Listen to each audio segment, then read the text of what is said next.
"A dirty old woman like you can't play innocent?" Sergeant Wade Garrett spat out the words as he snatched the Care Plus pharmacy bag from the trembling hands of Mrs. Beverly Hutchins.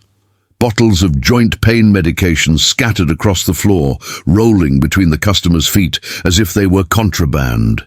His boot came down hard, crushing the medicine until the label, with her name on it, was blurred under the worn sole of his boot. The strong smell of cologne, mixed with the powder of crushed pills, stung her nostrils as Officer Brennan pulled the elderly woman's arms behind her back, the handcuffs cutting into her thin, wrinkled skin.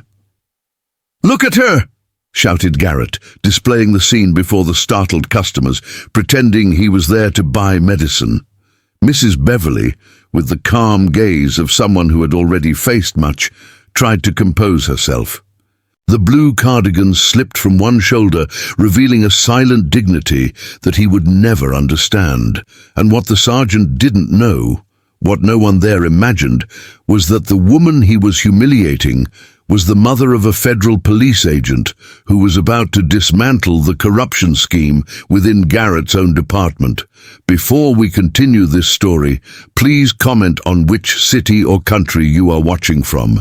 And if you haven't subscribed yet, now is the time. This is just the first twist in a story that will surprise you. Beverly Hutchins' silver Honda Accord parked smoothly in the spot in front of Care Plus Pharmacy, the same spot where she had parked for over 20 years.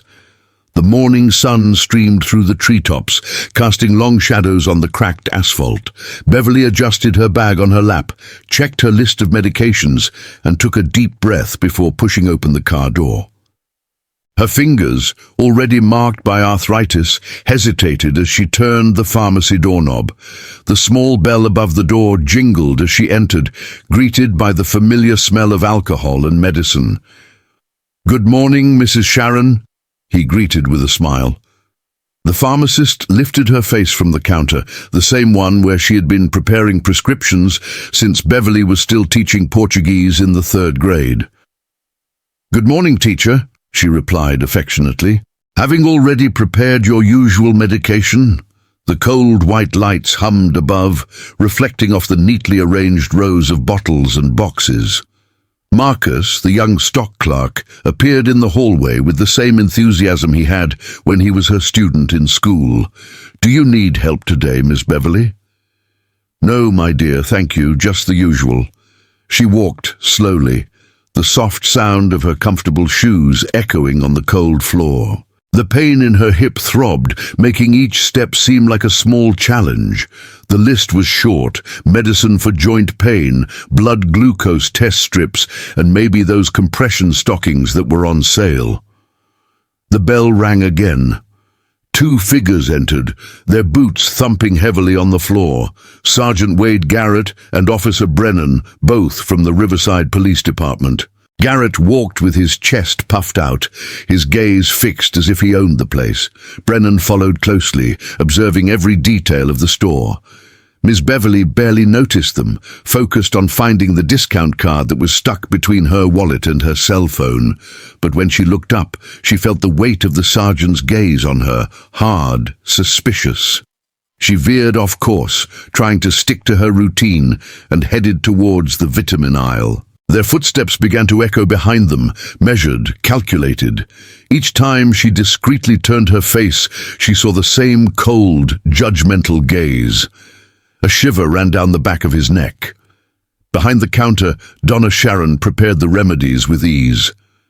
"And Emily, how's school going?" Beverly asked, trying to sound normal. "She's back on the honor roll," Sharon replied, smiling. "She still talks about when you used to teach her to read." Before Beverly could return the smile, the sergeant approached. His badge gleamed in the cold light of the pharmacy. "Madam, I need you to empty your purse." She straightened up, the same authoritative gesture she used when dealing with unruly students. "How it is?" "Empty it now," he repeated dryly, imperatively. "I won't do that," she replied calmly but firmly. "I've been coming here for years. I refuse to be treated like a criminal." Eyes turned. Customers stopped. Mrs. Sharon froze behind the counter.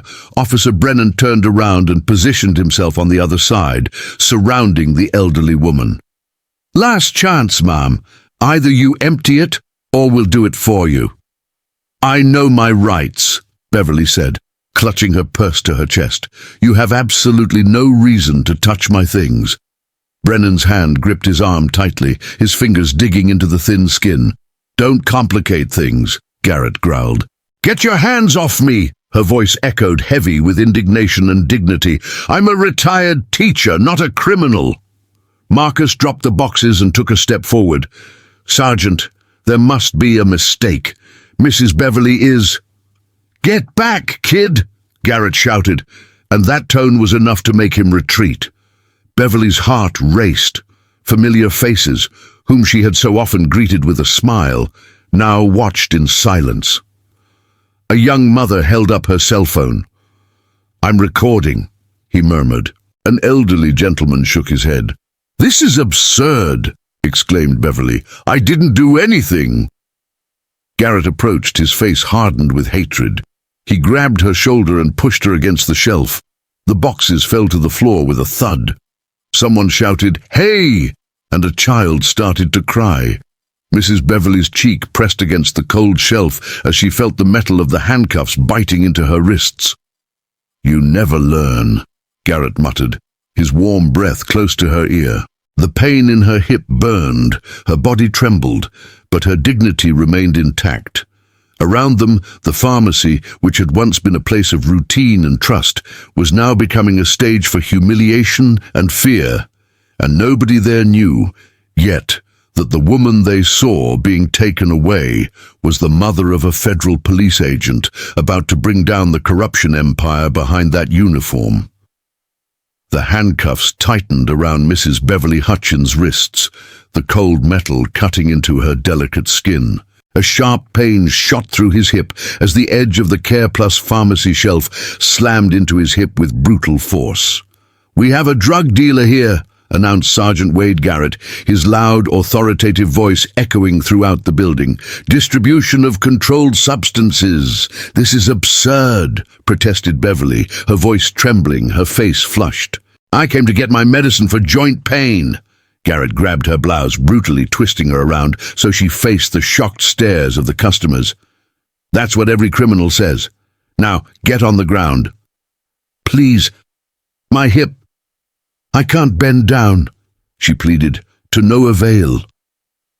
The sergeant was already pushing her down, kneeling on her back, while Officer Brennan held her legs with unnecessary force. Beverly's hip erupted in pain as she was pushed against the cold floor. Her cheek pressed against the tile floor, still damp from the morning's cleaning. "Someone help her!" shouted Mrs. Sharon from behind the counter. "This woman has been my customer for 20 years. "Stay away," growled Officer Brennan, opening his arms to block the onlookers from approaching. "This is police business." A young mother, near the vitamin aisle, raised her cell phone and began filming with trembling hands. "That's wrong," she said indignantly. "She's just a lady." "Give me that phone," Brennan yelled, lunging forward and brutally snatching the device from her hand. Upon noticing another customer filming, he disarmed him as well. "The recordings are part of the investigation," he murmured, trying to disguise the tension in his voice. But a third woman who was near the entrance was smarter. She stuffed her cell phone in her shoe and ran away. Mrs. Beverly watched her disappear through the door with tears in her eyes, hope fleeing with her. "Come on, Grandma," Garrett teased, tugging at her arm. "Time for a stroll downtown." Beverly's legs barely responded. Each step drew a silent groan from her, the pain in her hip burning like a branding iron. Under the blazing morning sun, she was shoved into Riverside Police Car 312, while residents watched through the pharmacy window, powerless, ashamed, outraged. "Operations Center, this is Vehicle 312, Garrett said over the radio, with a satisfied smile. "Arrest made. Elderly woman suspected of trafficking detained at Care Plus Pharmacy." Inside the vehicle, the air was suffocating, thick with the smell of stale cigarettes and sweat. Beverly stood upright, her eyes fixed on the window, refusing to cry. His wrists throbbed under the tight grip of the handcuffs. "Playing innocent isn't going to help, ma'am," taunted Officer Brennan from the front seat. "We know about your little operation. How long have you been at this?" Garrett mocked. "Good tactic, you see, acting like a sweet old lady so as not to arouse suspicion." Mrs. Beverly remained silent. Her mother's words echoed in her mind. "Keep your head held high when they try to destroy you." She had experienced humiliation, prejudice, and racist whispers in the school hallways. But nothing, absolutely nothing, hurt as much as being treated like a criminal in her own neighborhood, in front of the very people she had helped to teach to read and write. "You're not so talkative now, are you?" Garrett teased, laughing. "That's fine. The evidence will speak for itself." The car swayed as it went over a pothole, and the pain returned like a stab wound. When they stopped in front of the Riverside Central Police Station, Garrett opened the back door and pulled it out carelessly. Inside, the air was heavy and stuffy. Behind a wooden table, a tall black woman with a firm gaze looked up from the reports. Sergeant Patricia Coleman of the Riverside Police Department watched the scene with half-closed eyes. "What is this, Garrett?" he asked, his voice deep. "Anti-drug operation. We caught her red-handed," he replied, puffing out his chest. "Ms. Beverly Hutchins." She read the name on the documents, and her eyebrows arched. "The retired teacher?" "We received a report about an elderly drug dealer," Brennan explained. "We observed suspicious behavior." "And what exactly did you observe?" Coleman asked, his tone growing increasingly icy. "She was hiding something in her bag," Garrett insisted. "My discount card, Sergeant," Beverly said, her voice weak but dignified. "I was just organizing my papers." Coleman's jaw clenched. "Remove the handcuffs, now." "But Sergeant," Garrett tried. "Now," her voice cut through the air like a whip. Reluctantly, Garrett obeyed. Beverly slowly brought her hands forward, rubbing her reddened wrists. "The evidence will speak for itself, right?" Coleman muttered coldly. "Well, let's see who's really lying here." She approached Beverly and helped her to sit down. "Are you injured? Do you need medical attention?" "My hip," Beverly replied softly. "When they pushed me." The sergeant's gaze darkened. "Agents, wait in my office, immediately." As they left, Sergeant Patricia Coleman lightly touched Beverly's shoulder. "We'll sort this out, Ms. Beverly, and I'll speak to the commander myself." Outside, the sound of the police cars continued, but for the first time that morning, there was a spark of justice in the air. Ms. Beverly Hutchins nodded, exhausted, as Sergeant Patricia Coleman carefully guided her down the hallway toward the triage area of the Riverside Central Police Station. "Please," she murmured, her voice almost faint. "Call my son." "Of course, Miss Beverly, we'll sort this out," Coleman replied, supporting her by the shoulders as they walked slowly. Cold lights flickered above them, casting harsh shadows on the floor. The air smelled of disinfectant and rust. Mrs. Beverly's grey hair, once neatly combed, was now loose. Her blue cardigan, a symbol of dignity and routine, was now dirty, wrinkled, and stained with dust. Even so, she kept her chin held high. She spent her life teaching generations of children not to bow their heads in the face of injustice. Now it was she who needed to prove that her own lessons still held true.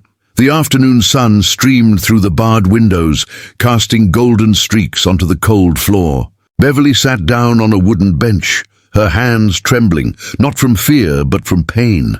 Her hip throbbed where she had been pushed to the ground, and her wrists bore deep marks from the handcuffs. In the next corridor, Sergeant Patricia Coleman attentively read the arrest report. The pages were full of contradictions, imprecise times, anonymous denunciations without origin, and a rushed text that reeked of a cover-up. The sergeant sighed. She'd seen this before, and she knew exactly what it meant. "Sergeant Garrett," he called, his voice sharp. "Any explanation for this?" He entered with his usual air of arrogance, closely followed by Officer Brennan, who seemed to avoid eye contact. "Any problem, Sergeant?" Garrett asked, feigning innocence. "This report is a joke," Coleman replied, waving the papers.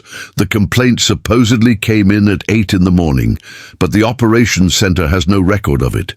Can you explain that to me?" "It must have been an administrative error," Garrett replied, shrugging. "The complaint came through official channels." "Which channels exactly?" Coleman insisted. "Because I just called the registration department, and there's nothing on file there." Officer Brennan shifted uncomfortably, sweating. "We caught her red-handed, Sergeant," Garrett retorted, trying to regain his composure. "You know how it is. The evidence speaks for itself." "What proof?" Coleman retorted. "A discount card, a bag of medicine, and a 70-year-old woman being publicly humiliated?" Garrett's face darkened. "We know what we saw, and Detective Curtis Madsen fully supports our action." Coleman's gaze hardened. Madsen, she knew that name, and the stench of corruption that came with it.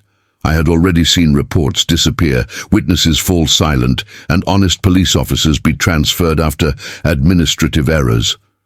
"Get out of my office. Now," he ordered. Garrett tried to react, but her tone left no room for maneuver. They left, and the door slammed shut with a dry click. Coleman took a deep breath and went over to the bench where Mrs. Beverly was sitting. The woman maintained an upright posture, her gaze steady, although her hands still trembled. "Miss Beverly, I need your contact information. Is there someone I can notify?" "My son," she replied in a whisper. "Ryan Hutchins." Coleman's pen stopped in midair. The name struck her like lightning. Ryan Hutchins, the federal police agent who 3 years earlier had investigated that same department. The same department she had witnessed defending the truth while evidence disappeared and testimonies were exchanged for fear and money. "I'm going to call him," Coleman said determinedly. "This wasn't a mistake, Miss Beverly. It was a setup." In Washington, D.C., Ryan Hutchins was wrapping up a briefing at the federal police headquarters, standing before a large map displaying the routes of criminal organizations along the southern border. The cell phone vibrated in my pocket. Once, twice, 3 times. Voice message, Riverside. He hesitated, then listened. The voice was urgent. "Agent Hutchins, this is Sergeant Patricia Coleman from the Riverside Central Police Station. Your mother has been arrested on drug trafficking charges. Sir, I believe this is related to previous cases. Please return as soon as possible." Ryan's blood ran cold. Coleman. He remembered her. One of the few honest police officers who stood firm when he denounced the corruption within the department. He didn't think twice. "Meeting adjourned," he announced, leaving the room. "Mitchell, take over monitoring. I have a family emergency." As he ran toward Ronald Reagan National Airport, he was already dialing the sergeant's number. She answered immediately. "Agent Hutchins, what did they do to my mother?" he asked, his voice cold and controlled. Coleman explained everything. The arrest without evidence, the fabricated accusation, the direct interference of Detective Madsen. "They're keeping her detained on his orders," he added, "and there are indications that the police officers were handpicked for this operation." "Which police officers?" Ryan asked. "Sergeant Garrett and Officer Brennan," Coleman replied. "Recent transfers, strange paperwork, erased records." Ryan's silence lasted only a second. When he spoke again, his voice carried the coldness of someone who has seen the worst and does not intend to let it go unpunished. "Keep my mother safe, Sergeant." And he hung up. As the plane took off toward Riverside, Ryan knew. This time, no one would hide what they did to Beverly Hutchins. "Keep her safe, Sergeant," Ryan Hutchins ordered, his voice firm and controlled. "I'm on my way." "Just hurry," Sergeant Patricia Coleman replied, her tone soft but heavy with urgency. "Something is very wrong here." The call ended. Ryan stood motionless for a moment, his gaze fixed on nothing. In his mind, the pieces were falling back into place with painful clarity. 3 years earlier, he had nearly exposed a corruption ring within the Riverside Police Department, led by Detective Curtis Madsen. Bribery, fraud in investigations, manipulation of evidence, and, most seriously, persecution motivated by institutional racism. The case was buried before it reached the courts. And now, an elderly black woman, his own mother, was being falsely accused under the pretext of drug trafficking. The message was clear. "We haven't forgotten about you, Agent Hutchins." At the Riverside Central Police Station, Ms. Beverly Hutchins shifted slowly on the wooden bench, trying to ease the pain radiating from her hip. The cold of the ground crept up her legs, but she didn't give in. She had faced worse things before: humiliation, grief, poverty, and the long road of prejudice. Nothing, however, compared to the feeling of being treated like a criminal in the same neighborhood where she had taught generations to read and write. Sergeant Patricia Coleman approached, accompanied by 2 officers on duty. "I'm sorry, Mrs. Beverly, but they're going to have to transfer you to the holding cell," he said with a sorrowful voice. Beverly nodded slowly, leaning against the back of the seat. Every movement was a battle. "And my son?" she asked in an almost childlike voice. "It's already on its way," Coleman replied tenderly. "Try to get some rest. I'll be back to see you soon." As she walked down the narrow hallway, surrounded by cold walls and blinding lights, Beverly thought of Ryan, her boy, the federal police officer she had raised with such pride and discipline. He had always believed in justice, and she had always believed in him. What Ryan didn't know was that instinctively she had kept copies of her old investigation files in a hidden safe, documents that could reopen wounds that many had tried to bury. The cell door slammed shut behind her with a metallic click. Beverly sat on the thin mattress, breathing deeply. Every scar from her life seemed to throb in unison. But amidst the pain, one certainty emerged. They had chosen the wrong woman to intimidate. The strongest steel, he thought, is not forged in fire, but in the soul of those who never bend. Hundreds of miles away at Ronald Reagan National Airport, Ryan Hutchins settled into his seat for the overnight flight to Riverside. His jaw clenched, his gaze vacant. The flight attendant announced the departure, but all he heard was the echo of his mother's voice and the muffled roar of his own anger. 3 hours. In 3 hours, he would be back in the city. He swore he would never set foot in again, and which was now calling him back to settle accounts. As the plane accelerated down the runway, the same sound of fluorescent lights echoed over the administrative sector of the Central Police Station. Sergeant Patricia Coleman sat alone at her desk, surrounded by papers and silence. He analyzed Donna Beverly's arrest report line by line, preparing the documentation for her immediate release. "No evidence collected," he murmured. "No contraband found. Contradictory testimonies. Imprisonment without just cause." The pen glided smoothly across the paper, signing the report. The clock on the wall read 6:45 p.m. Almost the entire day shift had already left, leaving only the distant murmur of the night team organizing for their rounds. She sighed and looked down the corridor of cells. "I knew that Mrs. Beverly was in there, alone, in pain, and without her medication." "Just a little more, Mrs. Beverly," he murmured. "I promise." The calm was broken by heavy footsteps and a familiar voice. The door burst open violently. Detective Curtis Madsen stormed in. His impeccable suit contrasted sharply with his hard, commanding gaze. "Coleman!" he roared. "What's this story about the liberation of the Hutchins woman?" Coleman stood up, maintaining a firm posture. "Sir, there is no just cause to keep her detained. The arrest was unlawful." "Irregular?" Madsen interrupted, laughing dryly. Sergeant Garrett and Officer Brennan acted according to protocol. We received a credible tip about the trafficking of controlled substances. That accusation doesn't exist in any record, Detective, Coleman retorted. I checked it myself. It's classified, Sergeant, he interrupted. Information from an ongoing investigation. Madsen stepped forward and snatched the forms from her desk, tearing them up in anger. Ms. Hutchins will remain in custody. Direct order. Understood. The torn paper fell to the floor. The dry sound echoed like a slap. The night crew, watching in silence, lowered their heads. Madsen left the office and went straight to the break room, where Garrett and Brennan were laughing and drinking coffee. Excellent work, gentlemen, he exclaimed, loud enough for everyone to hear. That's real policing, proactive. That's how you maintain order. Garrett flashed a smug smile. Thank you, boss. We're just doing our duty, keeping the streets clean. Brennan, on the other hand, looked away, uneasy. Coleman clenched his fist, his face straight, his blood boiling. He grabbed his cell phone and discreetly entered the empty interrogation room. He dialed Ryan's number. He answered on the first ring. I just landed. What happened? He asked bluntly.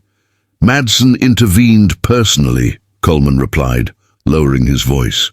He ordered that your mother be held in custody until a toxicological analysis. But Ryan, this was all rigged. Armed like? Garrett and Brennan's transfers weren't random. Their files were manipulated. Everything points to a coordinated operation. On the other end of the line, Ryan took a deep breath, anger and clarity mingling. So they want war. The line went silent for a second. Then he added, and they will have it. Their files are sealed, said Sergeant Patricia Coleman, looking at her cell phone in the dim light of the interview room. But I recognize Sergeant Garrett's name in one of his old investigation reports. A heavy silence followed. When Ryan Hutchins finally responded, his voice was as cold as steel. It's the same network. They're all part of what I was about to expose 3 years ago. Yes, Coleman confirmed in a whisper. And they're using your mother to send a message. Keep an eye on her, Sergeant. Ryan took a deep breath. I'm coming. Ut. On the other side of town, in a small rented room in the back of a 2-story house in Riverside, 23-year-old Savannah Torres sat cross-legged on her friend's bed, staring intently at her cell phone. The video she had recorded earlier, the one from Care Plus Pharmacy, played silently on the screen. The unwavering dignity of Mrs. Beverly, the violence of Sergeant Garrett, the cold gaze of Officer Brennan. You need to post this, insisted Kendall Wright, her friend, anxiously standing beside her. People need to see what they did to her. You saw what happens to those who talk too much, Savannah replied, pressing her phone against her chest. Those guys threatened the other witnesses. I don't want to be next. She remembered the warning she had heard that day. Recording police action can be considered obstruction. The tone, the policeman's gaze, the fear.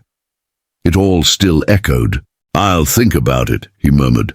I just want to make sure I do it the right way. She put the device in her backpack and hugged her knees, her heart pounding. Meanwhile, in the holding cell at the Central Police Station, Ms. Beverly Hutchins was trying to find a less painful position on the thin mattress. The pain in my hip was constant and deep. The area was swollen and hot, but she refused to moan. She wouldn't give them that satisfaction. Instead, he prayed, not just for herself, but for Ryan, who at that very moment was crossing the highway towards Riverside. She also prayed for Sergeant Patricia Coleman, the woman who risked her job to do what was right, and even for the young police officers who had lost their souls to power. Lord, give us strength, give us justice, he whispered, his eyes welling up with tears as he gazed at the beam of light streaming through the narrow window of his cell. From the corridor came the rhythmic sound of the officers' boots on duty. Some inmates were crying softly, others were calling for help. Beverly closed her eyes and remembered the students she had taught to face their fear. Now it was his turn to live what he had preached his whole life. On the highway, the rental car cut through the night like an arrow. Ryan Hutchins gripped the steering wheel tightly, his gaze fixed on the asphalt. The exit signs flashed by quickly.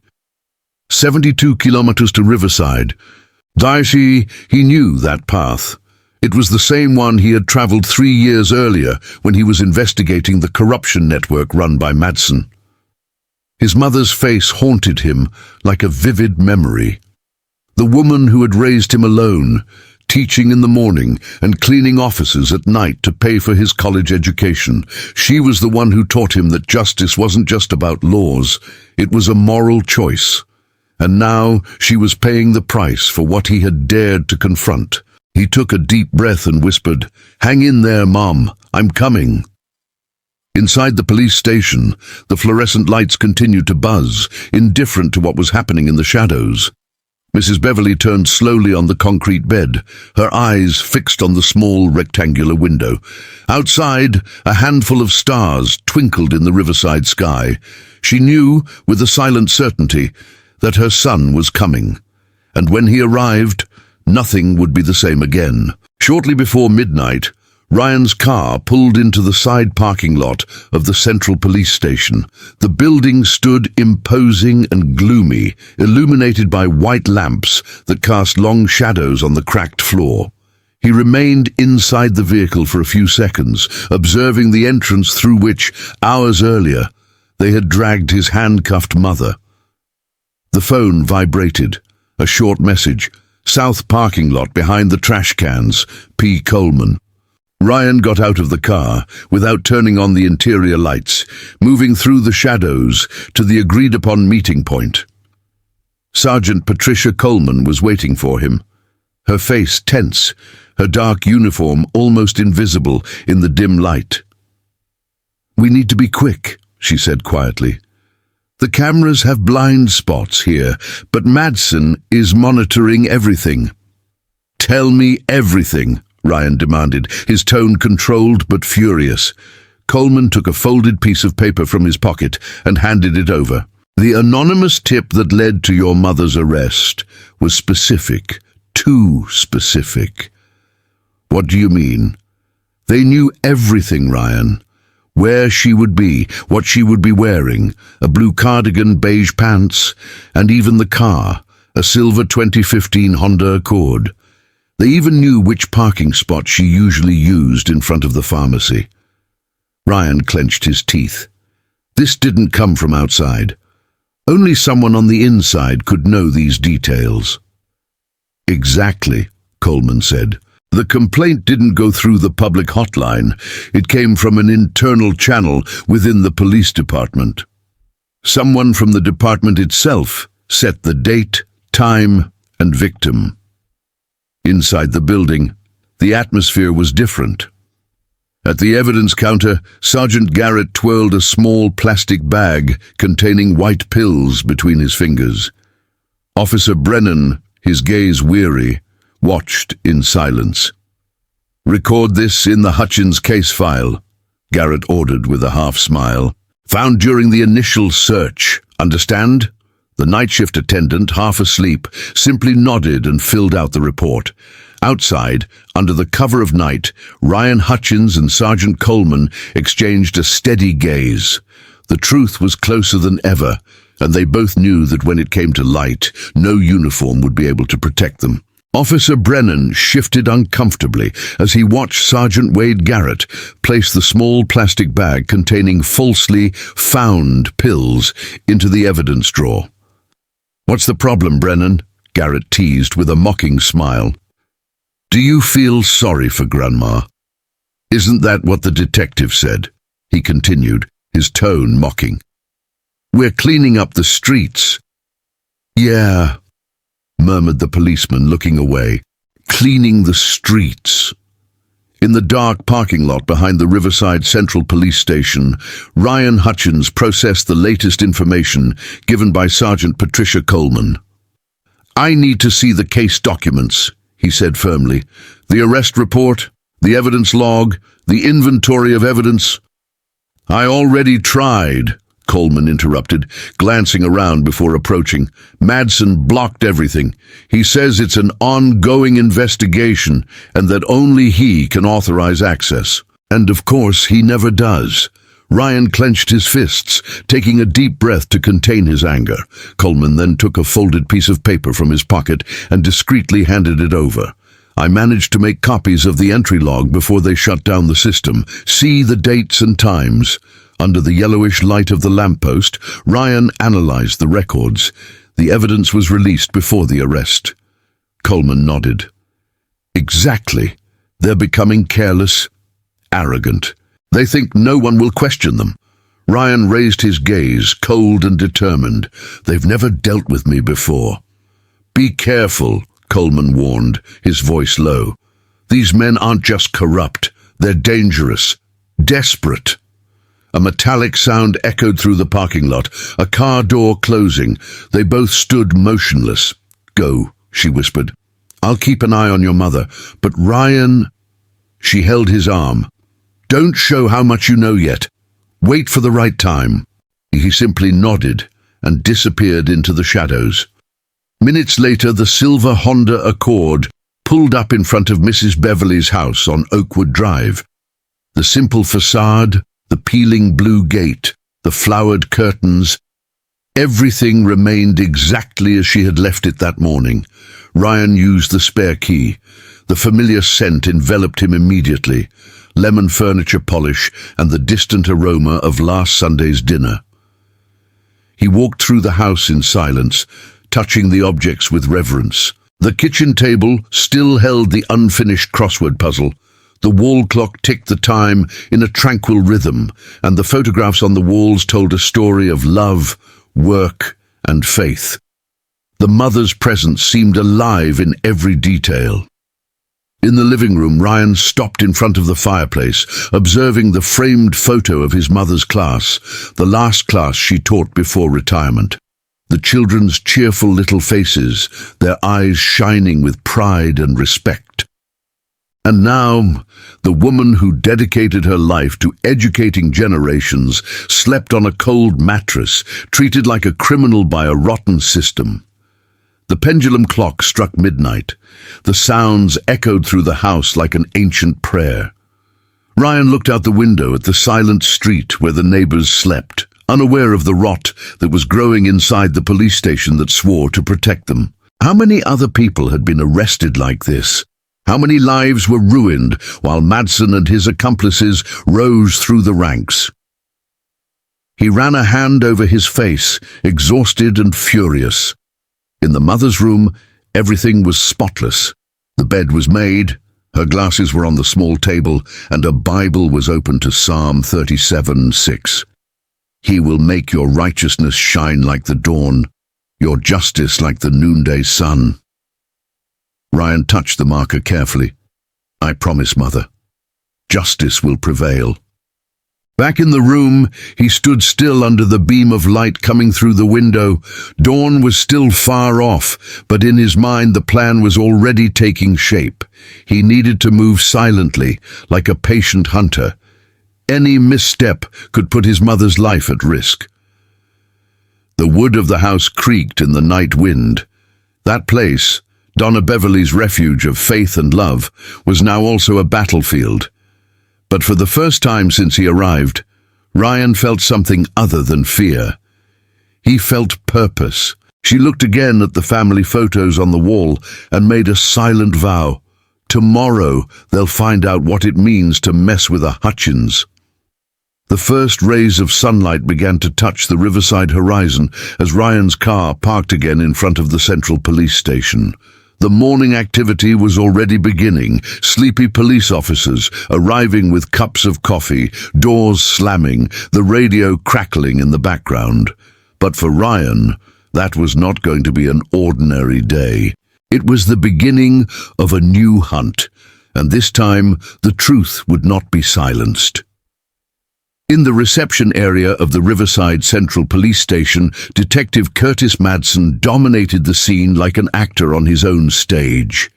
His commanding voice echoed through the lobby as he gestured theatrically before a group of curious police officers. "What a busy morning, huh?" he announced with a sly smile. "We found this in Miss Beverly Hutchins's purse during registration." He held up a bag of evidence, the plastic reflecting the white light from the ceiling. Inside, neatly wrapped white pills. It seems someone's beloved teacher was having an as-existing affair. Ryan Hutchins' blood boiled, but he kept a straight face. Years of training in the federal police taught me how to hide my emotions. But hearing her mother's name tarnished in public was more than a blow. It was an affront. "That evidence wasn't there when they arrested my mother," Ryan said firmly, his voice sharp. Madsen's smile hardened. "I understand your anger, officer, but facts are facts. We're going to include trafficking in controlled substances in the indictment." Beside him, Officer Brennan kept his gaze lowered and tense, while Sergeant Garrett displayed an air of perverse satisfaction. "My mother never touched drugs," Ryan retorted, controlling his tone. "She keeps receipts, prescriptions, and invoices for everything she buys." "Save that for court," Madsen interrupted, his smile returning. "Sometimes, Agent, the people we trust most hide the dirtiest secrets." Ryan took a deep breath, feeling his jaw throb. Arguing was pointless. He turned his back and left, the sound of his own footsteps echoing through the reception area as whispers grew louder around him. Minutes later, he was already at Care Plus Pharmacy. The sign blinked in the morning sun, and the first customers hurried inside. The same floor, the same lights, the same place where, the day before, her mother had been humiliated and handcuffed. "Excuse me," he said, discreetly showing his federal police identification to a man in a cap who was examining vitamins. "Were you here yesterday?" The man looked away, swallowing hard. "I didn't see anything. I don't want any trouble," he muttered, hurrying out. A middle-aged woman, however, hesitated. "Look," she began in a low voice, "those police officers, they've done this before. Last month, Mr. Harold, a gentleman who comes here to get heart medicine, was beaten up by them. They said the prescription was fake. Nobody did anything. We already know how it is around here." "And did you see what happened to Mrs. Beverly?" Ryan asked. "Everyone knows her. She was a teacher to half the children in the city. But nobody will talk, Doctor. These men have protection. To speak out is to ask for them to disappear." Behind the counter, the pharmacist, a thin man with glasses and a nervous demeanor, adjusted the shelves as Ryan approached. "I need the security camera footage from yesterday," Ryan said. The man hesitated. "There was an incident with the system," he replied, his voice trembling. "The hard drive corrupted. We lost the recordings from the last 48 hours. "How did he become corrupt?" Ryan pressed. "I don't know, sir. These things happen," stammered the pharmacist, his eyes constantly glancing at the shop windows. Outside, a car drove by slowly. At the wheel, Sergeant Garrett. Their eyes met for a moment, and the message was clear. "We're watching you." Ryan spoke with more witnesses. Most were evasive, others lied, until a young mother pushing a baby stroller spoke in a low voice. "Those police officers were wrong. Mrs. Beverly was just buying medicine. She didn't even argue, but my friend Natalie filmed everything." Ryan leaned forward. "Where can I find it?" The woman looked around, frightened. She's scared. "This morning someone left a dead rat in her mailbox. It could be a coincidence, but I don't think so." Meanwhile, at Riverside News Network, the headlines spread like poison. "Former teacher is being investigated for involvement in drug trafficking." In the social media comments, hatred and doubt were mixed together. "We never really know anyone. My children were her students, but who knows? Maybe she needed the money." Madsen had anticipated it. He portrayed Donna Beverly as a drug dealer disguised as a teacher, and the public, part of it, believed it. Years of reputation, hard work and kindness, torn apart in a few hours. Ryan's cell phone vibrated. Message from Patricia Coleman. "Madsen is feeding the press. He said your mother was part of a national scheme. Be careful. He wants to destroy you both." Back at the pharmacy, Ryan made one last attempt. The cleaning crew reported that around 3 a.m. they saw uniformed men entering the security room. Shortly after, the cameras stopped working. No recordings, no witnesses, no proof, just lies and his mother's name being trampled on. But Ryan knew the terrain. He knew that when the system is corrupt to the core, the only way to beat it, it's like exposing the rot to the light of day. And that morning in Riverside, the truth would begin to bleed through the cracks in the uniform. Standing on the sidewalk in front of Care Plus Pharmacy, Ryan Hutchins clenched his fists as he watched yet another police car slowly drive by. They were systematically erasing any trace of what had actually happened. Security footage, witnesses' cell phones, media reports, everything being manipulated in real time, as if the entire city were being rewritten under Madsen's command. The morning sun shone brightly over Riverside, but the heat couldn't reach the growing cold within. Her mother remained locked in a cell, humiliated and wounded, while the evidence disappeared and the lies spread. With each passing hour, the truth became harder to reach. A young woman hurried past, head down and steps quick.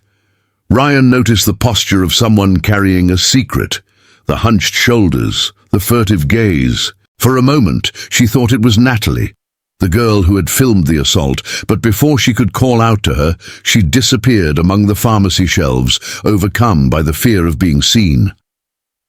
Hours later, in Sergeant Patricia Coleman's cramped office, the atmosphere was thick with tension. The blinds filtered the midday light, casting shadows on the reports stacked on the table. Ryan sat down opposite her. The space felt like a closet, suffocating, in stark contrast to Detective Madsen's luxurious office at the end of the hall. Coleman discreetly locked the door and pulled a thick folder from the bottom drawer. "I've kept records," he said quietly, spreading documents across the table. "All the complaints, all the incidents involving Sergeant Garrett and Officer Brennan. What was officially written and what actually happened." Ryan leaned forward. The reports were full of repeated stories. A 68-year-old man was arrested for seeking medication for his blood pressure. A 71-year-old woman was arrested for suspicious behavior after organizing pills inside her car. "All black," Ryan murmured, carefully turning the pages. "Everyone," Coleman confirmed, his anger barely contained, "and everyone filed for lack of evidence after spending a night in jail." "They're targeting the elderly," Ryan concluded. "Exactly. People less likely to react, easier to intimidate, and who's going to believe that an elderly woman is a drug trafficker? It's the perfect excuse." Coleman opened another folder, marked with red labels. These are the reports that never made it into the official archives. Inside, there were allegations of racial discrimination, excessive use of force, planted evidence, all of which were covered up by the Internal Affairs Department. Ryan jotted down addresses and names, his pen gliding quickly across the notepad. How many victims remained silent? "Most of them," Coleman replied with a heavy sigh. "And those who tried to speak up paid a heavy price." She pushed a leaf toward him. "Look at this." It was a list of accidents that happened to the whistleblowers. Broken windows, slashed tires, anonymous threats. The afternoon sun was blazing as Ryan began his journey through the neighborhoods of Riverside, knocking on doors. In each house, he found echoes of the same story. "They said they found pills in my husband's coat," said Donna Lorraine, while serving tea on a modest veranda. Her hands trembled. "But Vernon never used drugs. He was arrested one night, and then they released him without explanation. But the rumors—" She swallowed hard. "The rumors destroyed our reputation." On another street, Mr. Clifford, a retired postman, rocked slowly in his rocking chair. "Sergeant Garrett threatened me," he said, his gaze fixed. He said that if I didn't sign a confession, he'd tell the whole town that I was selling my drugs to young people. Nobody will believe you, he said, and he was right. Each story added another piece to the puzzle: unjustified arrests, fabricated evidence, charges dropped abruptly, and all directed at the same victims, elderly black people from the outskirts of the city. But why? What was the purpose of all this? At 6 o'clock in the afternoon, Ryan entered a small local restaurant. The Riverside Daily was open on one of the tables, displaying the headline in large letters: "Respected teacher led a double life. Police investigate network distributing controlled medications." Customers were arguing heatedly. "That's a lie," exclaimed a woman. "Mrs. Beverly taught half this town to read." "Then why would they arrest her?" another retorted. "The police don't act for no reason." Ryan stood there watching. Doubts were growing. The poison of lies had been spread. Madsen's campaign was working. Back in the car, Ryan opened his laptop and began reviewing his notes. A pattern was emerging.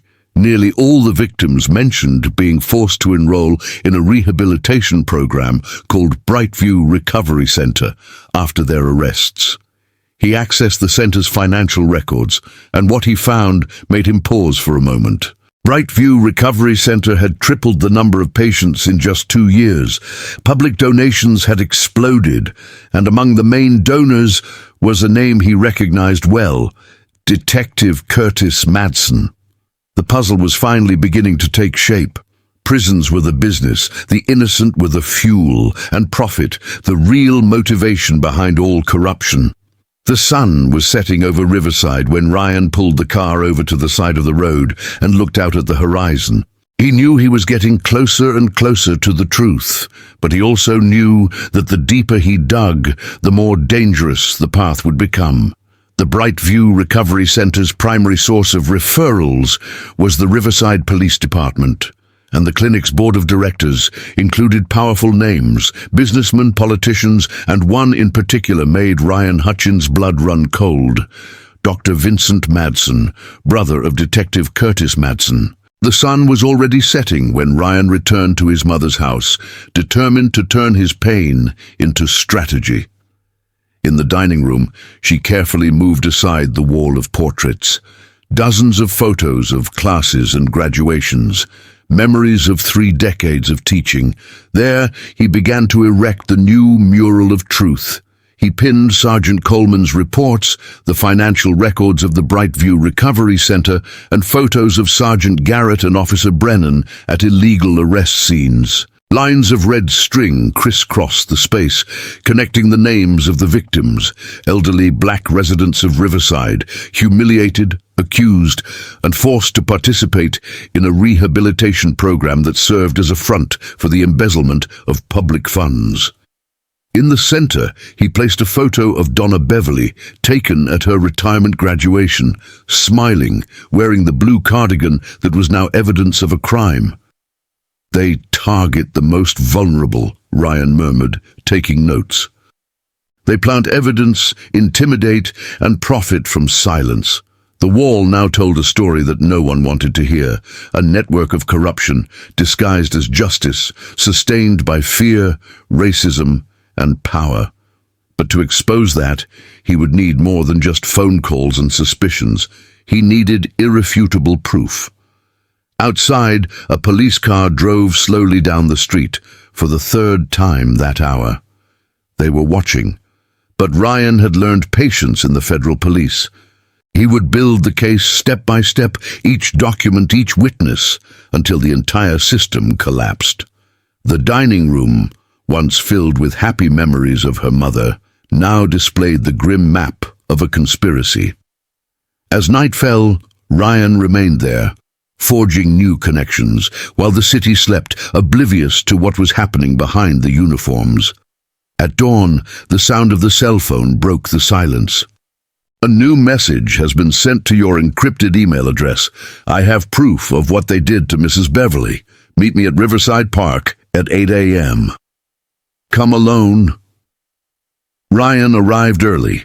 He parked in a spot from where he could see the entire entrance to the park. The cool morning air carried the scent of freshly cut grass and the distant sound of children playing. He sat on a worn wooden bench, watching the runners pass by without paying him any attention. At precisely 8 a.m., a young woman in a blue sweatshirt approached with cautious steps. She looked over her shoulder, as if expecting to be followed. "Are you Agent Hutchins?" he asked, his voice low. Ryan nodded and discreetly showed his federal police badge. "You can trust me." "I'm Savannah Torres," she said, sitting down at the other end of the bench. Her hands trembled as she took her cell phone out of her pocket. "I was at the pharmacy. Mrs. Beverly was my teacher in the 4th grade. When I saw what they were doing, I had to document it." She unlocked the device and opened the video. The recording was clear. Mrs. Beverly smiling politely as she organized coupons. Next, Sergeant Garrett and Officer Brennan appeared in the image, advancing towards her and demanding that she open her purse. The sound captured everything: the insults, the mockery, the brutality, and above all, the dignity of the woman who refused to bow down. Ryan watched in silence, his jaw clenched. Every second of the video was an open wound, but also irrefutable proof. He plugged in his laptop and immediately began creating encrypted backups. "That's all we need, Savannah," he said firmly. "Would you be willing to give an official statement?" She hesitated for a moment, then nodded, with tears in her eyes. "Mrs. Beverly spent her life teaching us what is right. Now it's our turn to give back." At 9:30 a.m., Ryan delivered the video and Savannah's testimony to the state ombudsman. At 10 a.m., the impact was immediate. Sergeant Garrett and Officer Brennan were suspended from duty as a precautionary measure. The news spread across social media, and within hours, Riverside awoke. On the streets, teachers, former students and residents gathered in front of the Central Police Station, holding makeshift signs: "Justice for Mrs. Beverly," "Respect for teachers," "End police harassment." The voices grew like a unison chorus, echoing through the city avenues. The woman who had always taught in silence was now becoming a symbol of resistance, and on the other side of the bars, Mrs. Beverly Hutchins heard distant shouts coming from the street. And for the first time since his imprisonment, he smiled. Former students, parents, teachers, and residents who witnessed decades of dedication by Beverly Hutchins to public education in Riverside gathered in front of the Central Police Station, transforming the protest into a true civic movement. Makeshift signs fluttered in the morning wind: "Justice for Beverly," "Educating is not a crime," "Respect for teachers." Inside the police station, the atmosphere had changed. Detective Curtis Madsen tried to contain the scandal, while Sergeant Patricia Coleman organized the paperwork for Mrs. Beverly's release. A slight smile crossed Coleman's face as he watched Ryan Hutchins approach. "It seems his evidence was more than sufficient," she said, lowering her voice. "The detective is trying to save his own skin. The Department of Justice has already requested formal explanations." A few minutes later, Ms. Beverly appeared in the detention area. She walked slowly, her body aching, but her head held high, as she always did when facing unruly classes or injustices greater than herself. Ryan held his mother's arm, helping her to support herself. He noticed the grimace of pain when she moved her hip, but he also saw the same unwavering determination in her eyes. "Thank you, Patricia," murmured Mrs. Beverly, her voice frail but firm. "For there still being good people in this organization." The sergeant shook her hand. "I only regret not having been able to stop it sooner, teacher." When they came out, the crowd erupted in applause. The sound echoed through the downtown streets, and Donna Beverly had to hold back tears as she recognized so many familiar faces. Children she once taught to read and write, now adults with children of their own, neighbors, former classmates from Lincoln Elementary School, all united by the same feeling: gratitude and a sense of justice. Savannah Torres, previously hidden by fear, made her way to the teacher. "I'm so glad you're doing well." Mrs. Beverly hugged her tenderly. "My brave Savannah, I remember you always stood up for what was right, even in 4th grade. Savannah smiled through her tears. "You taught us that. You taught us what it means to have courage." The drive home was silent. Mrs. Beverly rested her head against the car window as the familiar streets passed by. The garden still needed watering, and the mail, collected by the kind neighbors, awaited on the table.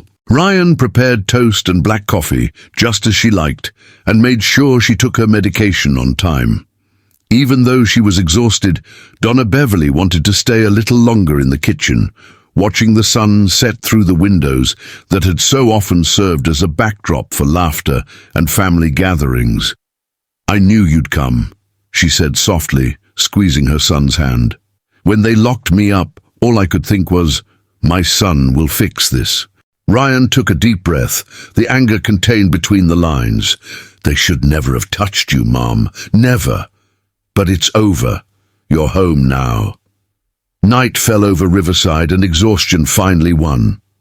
Ryan helped his mother climb the stairs carefully, his arm firmly under hers. The room was as she had left it. Clean sheets, the scent of lavender, and the Bible open on the nightstand.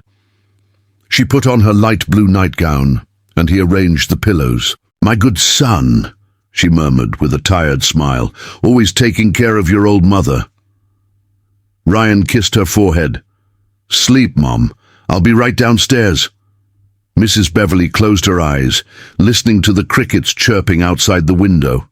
For the first time in days, he felt at peace. I was home. I was safe. And justice, at last, was beginning to change sides. The following morning, Thursday, Ryan was at the kitchen table, surrounded by stacks of documents and notes. The smell of fresh coffee filled the air as he methodically organized the file. The video footage from Savannah, the sworn testimonies, Sergeant Coleman's reports, and the spreadsheets from the Brightview Recovery Center formed a mosaic of evidence. He typed the complaint with surgical precision. Officers Wade Garrett and Brennan demonstrated abusive conduct and excessive use of force during the unlawful arrest of 74-year-old Beverly Hutchins. The images prove the absence of probable cause for the approach and demonstrate a discriminatory pattern of action. The phone vibrated. Message from Patricia Coleman.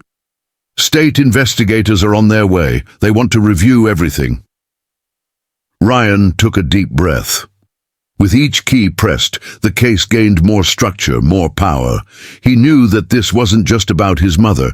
It was about all those who had been silenced before her. At 8:30 a.m., he heard slow footsteps upstairs. "Ryan," called the soft voice of Mrs. Beverly. "Down here, Mom. Do you want me to bring you the coffee?" "No, dear, I'm coming down. I need to get up." When she appeared at the door, Ryan was speechless. Miss Beverly looked impeccable.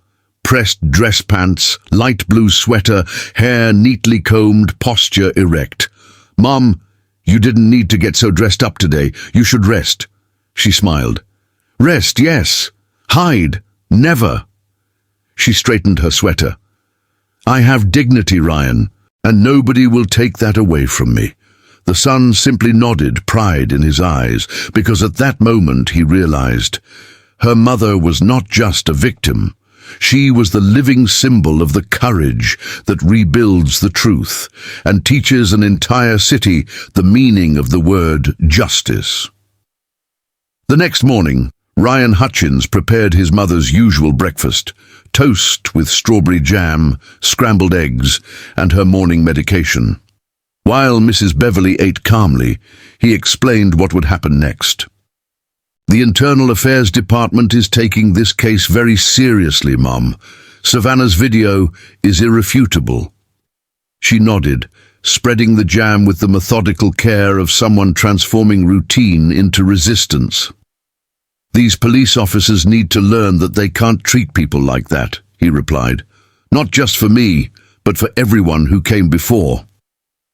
At precisely 9 a.m., two investigators from the State Internal Affairs Office knocked on the door. Captain Douglas Fletcher and Lieutenant Jerome Banks greeted Ryan and set up their laptops on the dining table. The house, still scented with coffee, had been transformed into an improvised justice office.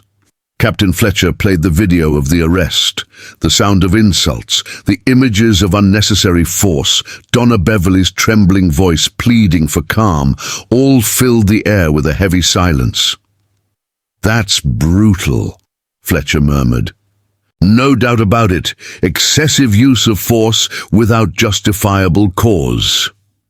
Lieutenant Banks was leafing through the reports. Repeated pattern, the same abusive practices, the same names, and all the victim elderly black people. Ryan added, "There are records of racial discrimination, planted evidence, and lost files, all under the leadership of Curtis Madsen." Fletcher nodded slowly. "We will open a formal investigation today. Officers Wade, Garrett, and Brennan will remain suspended until further notice, and this time the detective will also be included." Exhausted by the tension, Mrs. Beverly retired to the living room sofa. As the morning sun flooded the room, she closed her eyes and took a deep breath for the first time with hope. At noon, Ryan's phone rang. It was Patricia Coleman. "Good news," she said, almost smiling. "The corridors of the precinct are buzzing. Half the officers want nothing to do with Garrett and Brennan. They're afraid they'll go down with them." "Great," Ryan replied. "Maybe someone will finally speak up." During the afternoon, the neighbors began to arrive. They brought pots, pans, bread and broths, filling the porch with the human warmth that Riverside has always had in abundance. Mrs. Margaret, the neighbor next door, brought her chicken and noodle soup. Mr. Gerald Patterson, a former student of Mrs. Beverly's, appeared with a homemade lasagna, saying proudly, "You were the one who taught my daughter to read. Now it's our turn to return the favor." Mrs. Beverly insisted on sitting on the porch, wrapped in a shawl to protect herself from the autumn breeze. She talked, smiled and listened. His presence, serene and firm, seemed to restore peace to the neighborhood. "Look at all this food, Ryan," she said, delighted. "We won't have to cook for weeks." He smiled, putting the dishes away in the refrigerator. For the first time in days, he felt optimistic. That evening, they had dinner together. "This reminds me of when you were little," she said between gulps of soup. "I'd see you there, studying, and think, one day he's going to change the world. You gave me everything I needed, Mom," he replied emotionally. "Now it's my turn to take care of you." After dinner, Ryan checked the refrigerator. "We're running low on milk and bread. I'll go to the market before it closes, okay?" "Of course, dear. Mrs. Margaret is right there if I need her. Don't worry." He kissed her on the cheek and left. The night was pleasant, with a light breeze and the scent of jasmine. Driving to the market seemed for the first time like a routine task, almost a truce after the chaos. But the calm was deceptive. When Ryan returned, shortly before 11 p.m., the sky was already covered by dark clouds. The house was silent, except for the faint, flickering yellow light from the porch. He picked up the bags and climbed the steps, already imagining his mother's smile when she saw the fresh bread. The cell phone vibrated. Patricia Coleman. Her voice was different, tense, urgent. "Ryan," they reversed everything. "What?" "The Ombudsman's reviewer resigned less than an hour ago. Madsen declared the video inadmissible. He says there is suspicion of tampering." Ryan stopped, keys in hand, his heart racing. "That's impossible. We have copies, testimonies, everything authenticated. He just sent out an internal memo. Garrett and Brennan have been reinstated." That's when the headlights illuminated the garage. 3 vehicles stopped in a line, the red and blue lights reflected off the windows. Doors opened, police officers sped off, weapons drawn. Ryan held the phone to his ear. "Patricia, they're here. At my mother's house." On the other end, her voice sounded muffled, almost a whisper. Ryan, listen to me carefully. Say, they didn't come just for you. The sound of heavy footsteps echoed across the balcony. The peace of Riverside was about to crumble once again. Sergeant Patricia Coleman's voice was lost in the noise as Officer Brennan snatched the phone from Ryan Hutchins' hand. "Federal agent," Ryan shouted, pulling his badge from his pocket. "You're breaking into a private residence." "We have orders," replied Sergeant Wade Garrett, displaying a piece of paper with a mocking smile. "Step aside and cooperate." More police cars pulled up in the street. Neighbors began to leave their homes, confused. Police officers entered without ceremony, crossing the room as if it were a battlefield. It was then that Donna Beverly appeared at the top of the stairs in a light blue nightgown, holding the handrail with a trembling hand. "What's happening?" she asked, frightened. "Mom, stay up there," Ryan shouted, trying to reach her. Two police officers held him by the shoulders. "Ms. Beverly Hutchins," Garrett shouted, "we need you to come down. We are seizing evidence related to an ongoing investigation."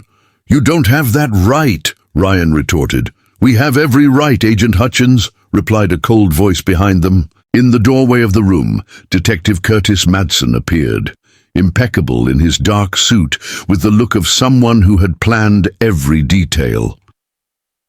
"Your files are being seized on suspicion of obstruction of justice, and the charges against your mother have been aggravated. Distribution of controlled substances." Ryan was speechless. Within seconds, police began collecting the evidence, which had been carefully organized on the dining room table.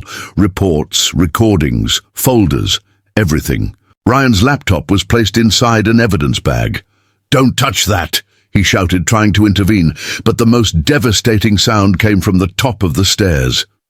"Ryan!" The mother's voice wavered.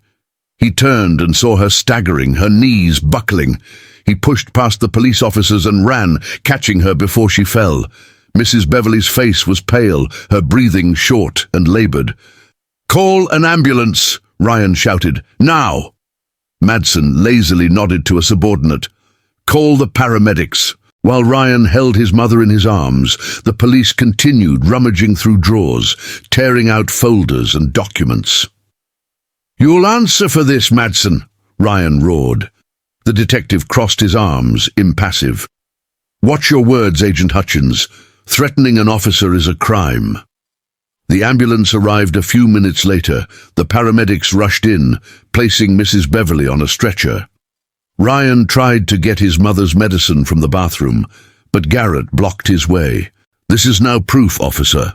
"She needs them!" Ryan shouted. "She will receive proper medical attention," Madsen replied, feigning calm. "We don't want any controlled substances leaving the house." Ryan followed the stretcher to the ambulance, arguing with the police officers in the garage. The neighborhood watched in silence, shocked. Mrs. Margaret, in her dressing gown, put her hand to her mouth. "My God! What are they doing to this woman?"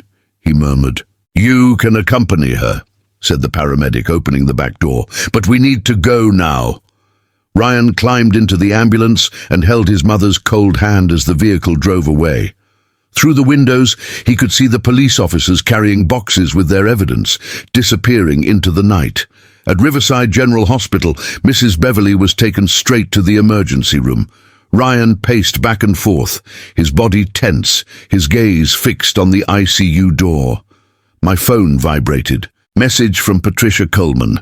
Detective Madsen declared the investigation compromised. The Ombudsman's reviewer resigned less than an hour ago. He sealed all the evidence and reinstated Garrett and Brennan. Ryan gripped the phone tightly. The white walls of the reception area seemed to close in around him. After hours, a doctor finally appeared, Dr. Audrey Phillips, the on-call physician. Her mother is stable, but she had a severe anxiety attack with cardiac symptoms. Given her age and history, we want to keep her under observation overnight. "Can I see her?" Ryan asked, his voice trembling. Mrs. Beverly lay frail beneath the white sheets. The heart monitor beeped at a steady rhythm, and the IV dripped slowly. She opened her eyes when she felt her son's hand. "I'm sorry, my son." "Don't apologize, Mom. None of this is your fault. My medication." "We'll sort this out first thing tomorrow morning, okay?" he replied, forcing a smile. "Now just rest." She closed her eyes, exhausted. Ryan remained seated, watching his mother's face in the dim light. With each passing second, the anger grew. They had turned a retired teacher into a criminal, just to protect a corruption ring. Outside, the first glimmer of dawn was beginning to streak across the Riverside sky. Inside the room, the constant beeping of the monitor reminded Ryan that time was running out, and that he couldn't stop until he exposed each and every one of those who had destroyed his mother's life.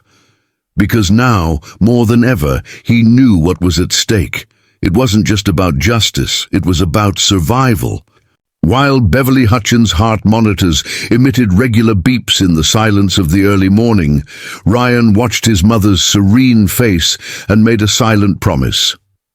"I would take that fight to the end, beyond the reach of the corrupt, until everyone paid for what they did. Neither fear, nor threats, nor the power of men who considered themselves untouchable would be able to stop him." The soft morning light began to filter through the thin curtains of Riverside General Hospital, revealing the exhaustion on Ryan's face. He had spent the entire night in the uncomfortable chair, dozing between the beeps of the monitor and the footsteps of the nurses in the hallway. Mrs. Beverly stirred slightly when Nurse Tanya entered the room, taking her blood pressure. "How are you feeling, Mrs. Beverly?"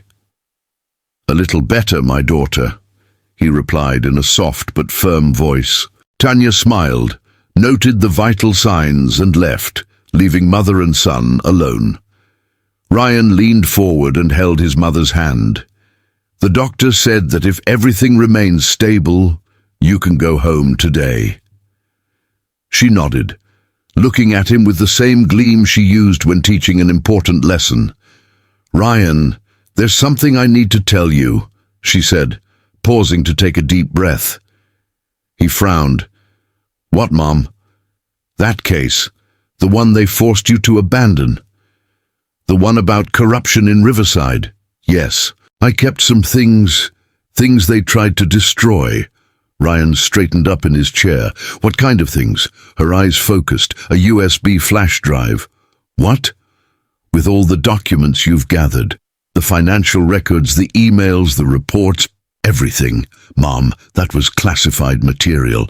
If they had caught you—" "I'm your mother, Ryan." She smiled sweetly and stubbornly. "I wasn't going to let them bury the truth." He took a deep breath, running his hand through his disheveled hair. "Where is it?" "At home, in my cookie tin," she replied. "The one from Pepperidge Farm with the flowers painted on the lid." She paused to catch her breath. "It's in the dresser in the bedroom, in the bottom drawer." Ryan stood motionless for a moment.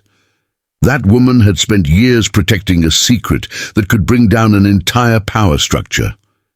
He kissed her forehead. "Rest, Mother. I'll be right back."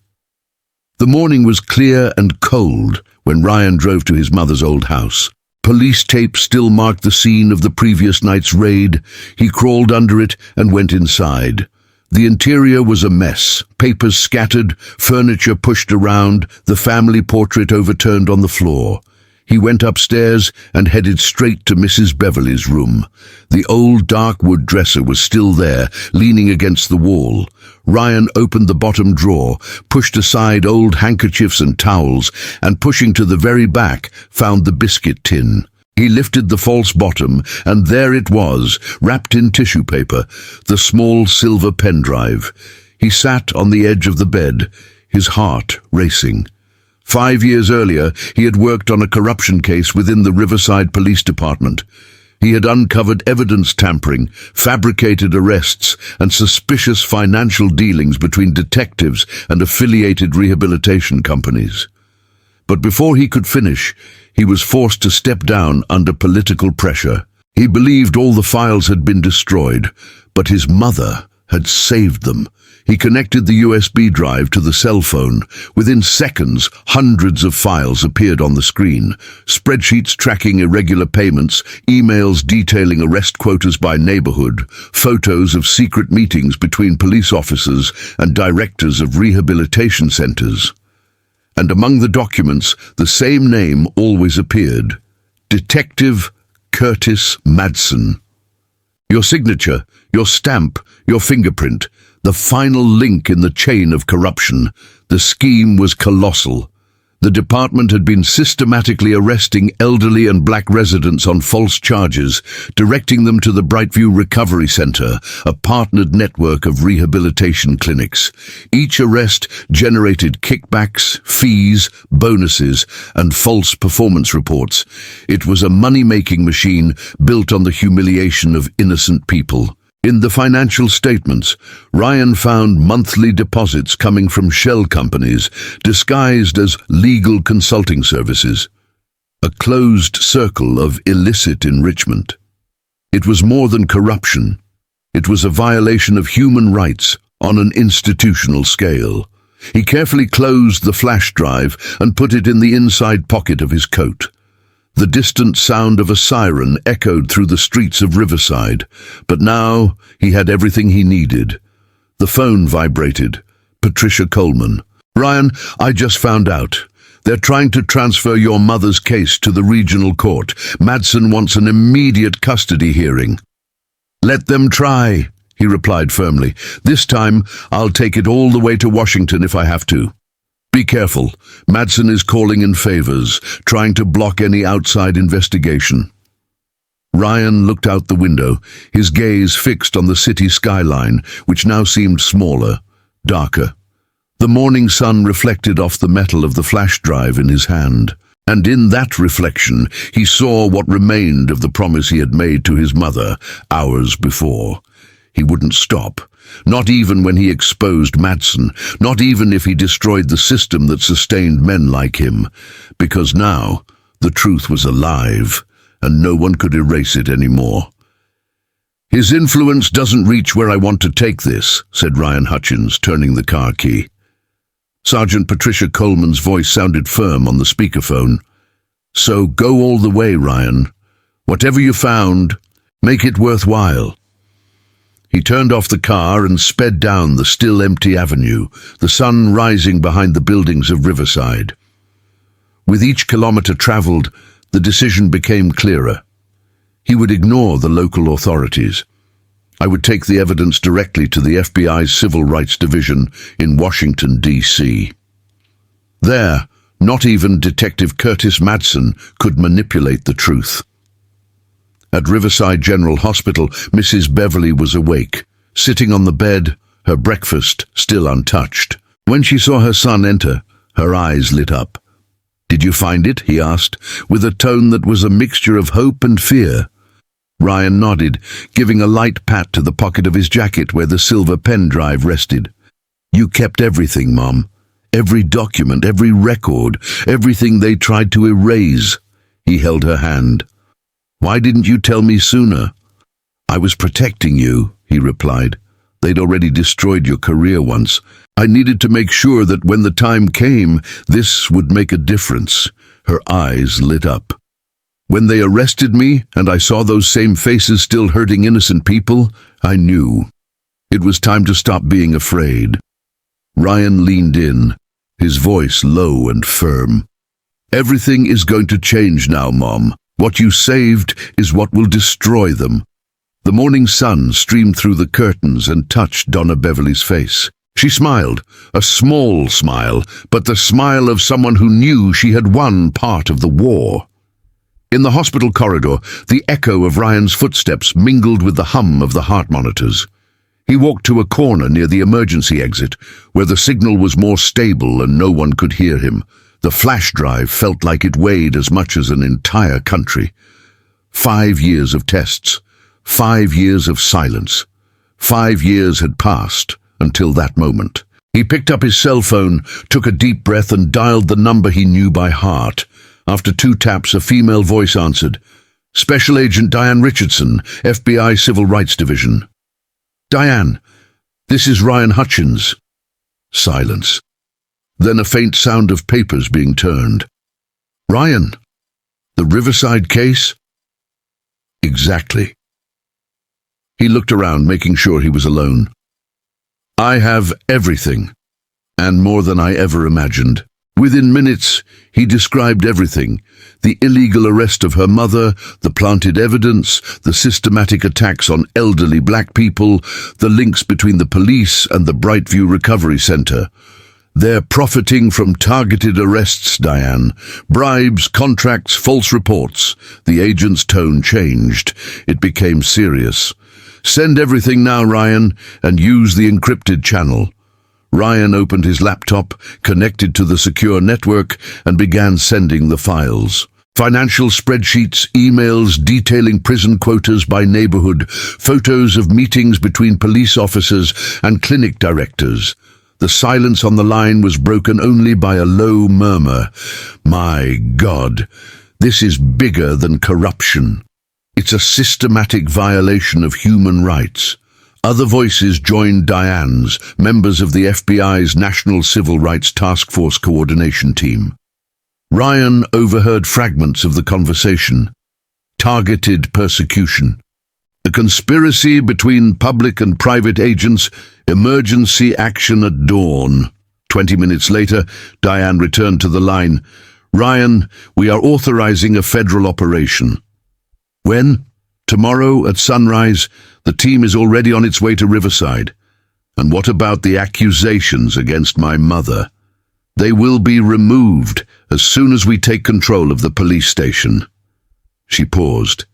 "Ryan, you did what no one else had the courage to do. Thank you for not giving up." He ended the call and sent a quick message to Patricia Coleman. "Federal intervention confirmed.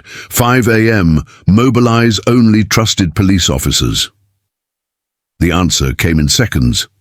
"Copy. Everything under control. Hold on tight."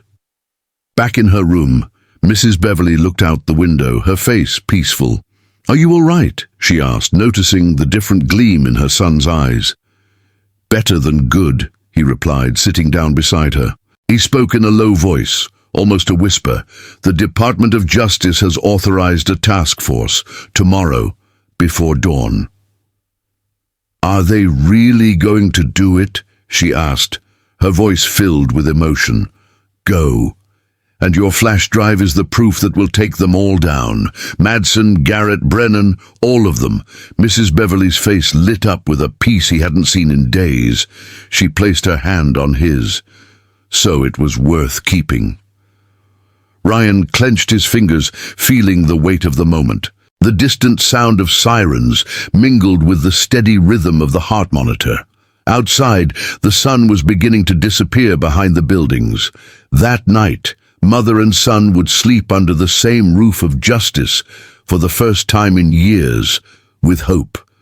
And while the city prepared for another dawn, Riverside had no idea that the following sunrise would bring something its corrupt officials never expected. The truth is, knocking at the door with a federal warrant. "You don't need to worry about those accusations anymore, Mom. It's over."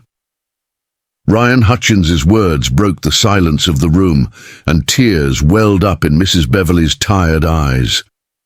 "All these years watching people get hurt, Ryan, and me not being able to do anything." "You weren't powerless, Mother," he replied, squeezing her hands. "You were intelligent, patient, and you waited for the right moment to reveal the truth." Nurse Tanya went in to check Mrs. Beverly's vital signs, noting her heartbeat and adjusting the IV. Meanwhile, Ryan discreetly opened his cell phone and read the encrypted messages sent by Sergeant Patricia Coleman. "Team assembled, only trusted police officers. The FBI confirmed the siege, no leaks." At the other end of the city, Detective Curtis Madsen was toasting alone in his luxurious office. The clock was almost midnight. The cigar smoke rose slowly as he smiled, convinced that he had won once again. He had suppressed images from Care Plus Pharmacy, intimidated witnesses, and forced allied judges to dismiss complaints. The system is perfect, he murmured to himself, and untouchable. He poured himself another shot of whiskey and made a quick call to the Brightview Recovery Center, the rehabilitation network that underpinned his entire scheme. "Provide new referrals tomorrow," he said in an authoritative tone. "We have too many vacancies left over." At Riverside General Hospital, Ryan stayed up late, watching the sunset through the window. She talked to her mother about her former students, about the time when she was still teaching, and how she believed the world could change with patience and dignity. Before going to sleep, he made sure she took her medication and adjusted the pillows. "Try to rest, Mum. Tomorrow will be a better day." Mrs. Beverly smiled gently. "Yes, Ryan, you will. Because tomorrow, the truth will wake up with the sun." A few hours later, Ryan's secure cell phone vibrated silently. "Federal teams are en route. Action at 5 a.m. Black FBI SUVs cut through the silent Riverside dawn, headlights off, engines muffled. The cold wind carried the omen of something historic. Special Agent Diane Richardson of the Civil Rights Task Force observed the illuminated wristwatch. 4:59, he whispered over the radio. "Are all teams in position?" The confirmations came immediately, echoing in the headphones. Inside the police station, Patricia Coleman had already switched shifts to ensure that only honest police officers were on duty. They knew what would happen, and they knew that when the time came, they had to get out of the way. At precisely 5 a.m., Diane raised her fist. To execute. The doors of the Riverside Police Department burst open. Federal agents lined up, restraining weapons raised, shouting, "FBI! Nobody move!" The officers on duty, chosen by Patricia, immediately raised their hands. An agent isolated the central radio and shut down the communication system, cutting off any chance of an alert. Meanwhile, Diane led the second group toward the locker room, where Sergeant Wade Garrett and Officer Brennan had just arrived for their shift. The metal door was broken open with a single blow. "Hands up, FBI!" Garrett, shirtless, tried to reach for the gun in the locker. An officer tackled him to the ground, his face smashed against the cold floor. "What the hell is this?" he roared, as handcuffs tightened around his wrists. Brennan, pale, raised his hands and couldn't resist. All the confidence that previously came from Madsen's protection evaporated in seconds. Diane read the accusations with steely clarity. "Sergeant Wade Garrett and Officer Brennan, you are under arrest for violation of civil rights, tampering with evidence, abuse of authority, and false imprisonment." The echo of his voice reverberated through the iron lockers, while the men's badges fell to the floor, weightless and dishonorable. On the other side of town, Detective Madsen was caught off guard. "The security sensors in your mansion go off." Too late. 3 agents emerged from the shadows. "FBI, stop!" Madsen, still in his wrinkled pajamas, ran through the back with a briefcase in his hand. The officers surrounded him on the damp lawn, red lights reflecting off the dew. The briefcase fell, scattering pages, financial records, falsified reports, and bribe receipts. "Detective Curtis Madsen," Diane announced, approaching him. "You are under arrest for corruption, obstruction of justice, and conspiracy." Madsen tried to open his mouth, but only the dry sound of handcuffs answered. At the police station, Patricia Coleman led the FBI agents to the Central Archives, revealing the compartments where Madsen hid altered reports and backups. Police officers who had previously been silenced began to speak one by one. "He ordered us to target poor neighborhoods," confessed a young agent with tears in his eyes. "If we didn't meet the targets, he threatened to transfer us or worse."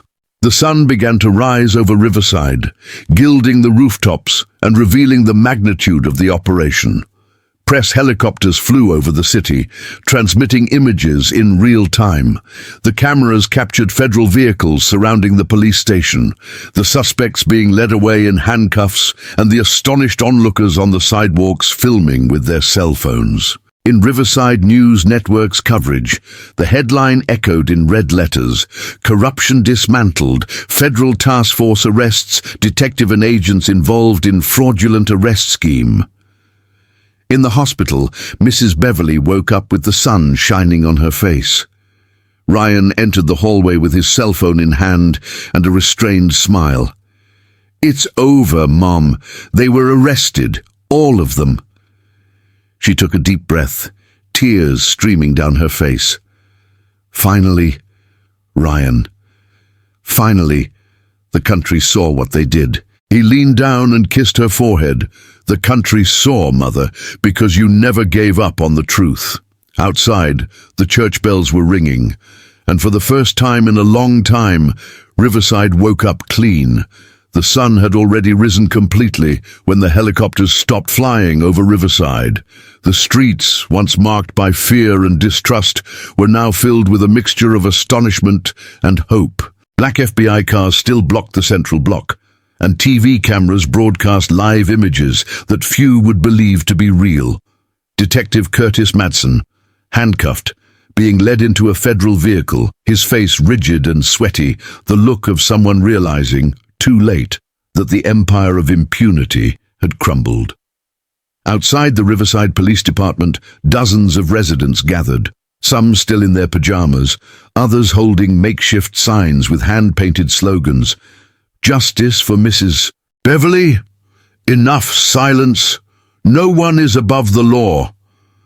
Among them were teachers, retirees, mothers, young people, ordinary people who carried on their faces the same wounded dignity that had transformed a woman into a symbol.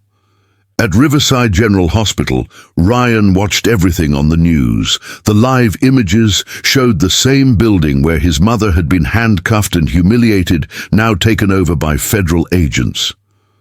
"You did it, Mom," he murmured, without taking his eyes off the screen. Beside him, Mrs. Beverly Hutchins adjusted her glasses, taking a deep breath, her fingers intertwined on the blanket. "No, my son, we did it." Her voice sounded tired, but it vibrated with firmness. "This isn't just about me. It's about everyone who was silenced." The sirens faded outside, replaced by applause. Reporters tried to approach residents who, for the first time, spoke without fear. An elderly black man in a worn-out cap said to the camera, "That man destroyed families, but the truth slowly prevails. And today, it has arrived."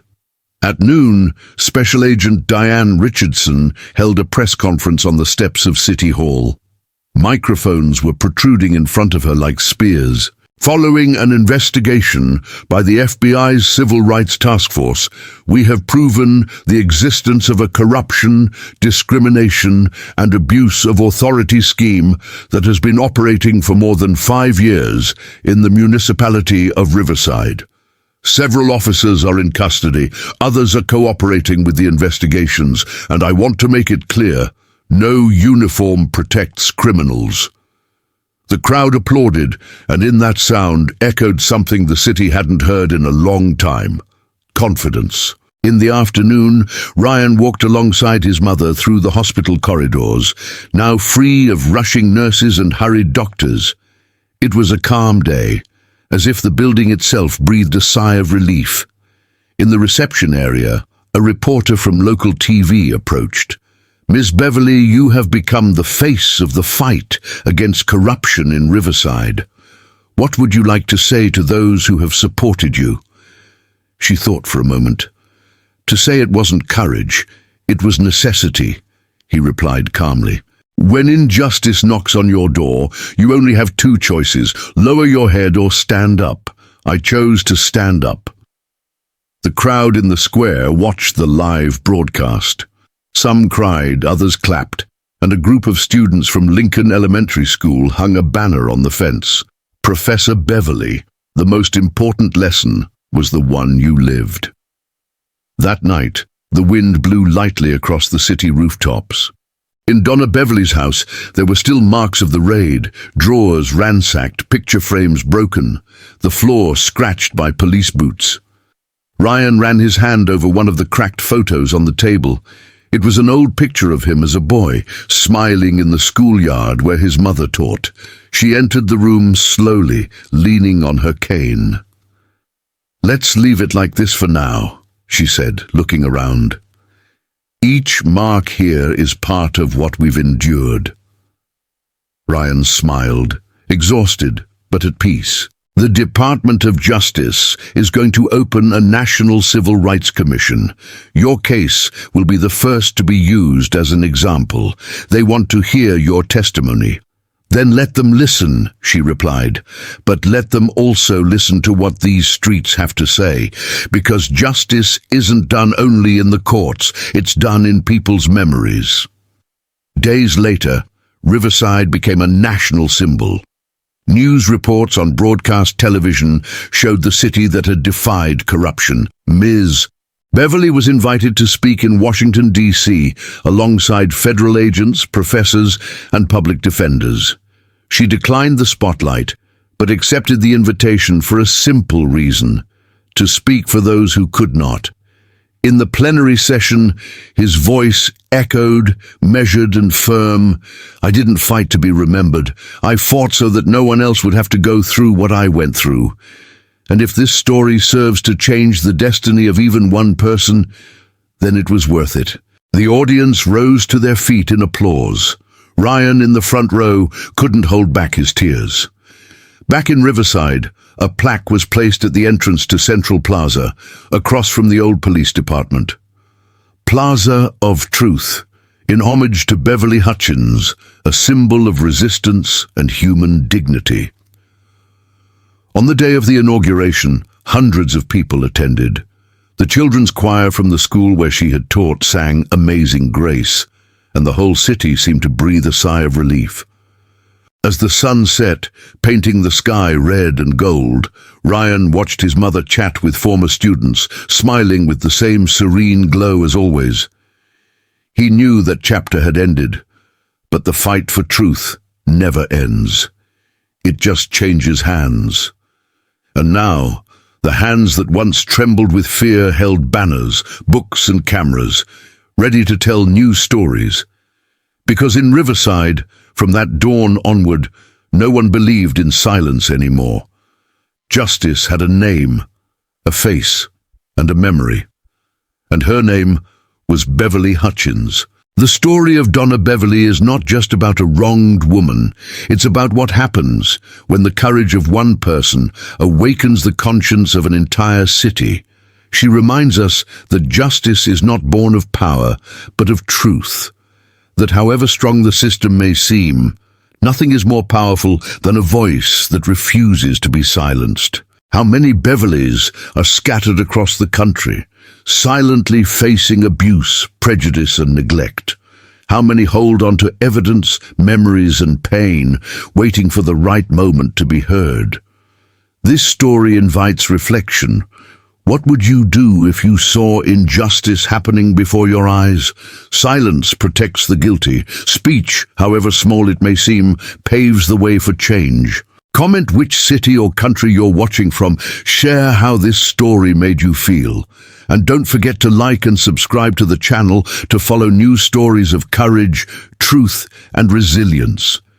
Because every voice counts, and yours could be the next one to inspire the world.